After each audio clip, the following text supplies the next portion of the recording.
শিক্ষক ছাত্রীর বিতর্কিত মুহূর্ত নেট দুনিয়ায় ভিডিও ভাইরাল।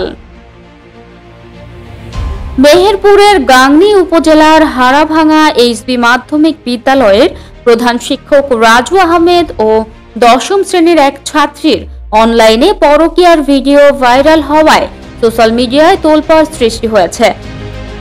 বিকেল থেকে ইমুতে চুম্বন ও অশ্লীল কথাবার্তার ভিডিওটি ছড়িয়ে পড়েছে। ভিডিওতে দেখা যায় কথাবার্তার এক পর্যায়ে ওই ছাত্রী তার ঠোঁটে চুম্বন চাইছেন। এ সময় রাজু আহমেদ অশ্লীল অঙ্গভঙ্গি করে চুম্বন দেন। ভিডিওটি কয়েকটি ফেসবুক অ্যাকাউন্টে আপলোড হওয়ার পর দ্রুত ভাইরাল হয়ে যায়। রাজু আহমেদের সঙ্গে মুঠোফোনে একাধিকবার যোগাযোগের চেষ্টা করা হলেও তিনি কল রিসিভ করেননি। তার হোয়াটসঅ্যাপে পাঠানো বার্তা ও কলও গ্রহণ হয়নি।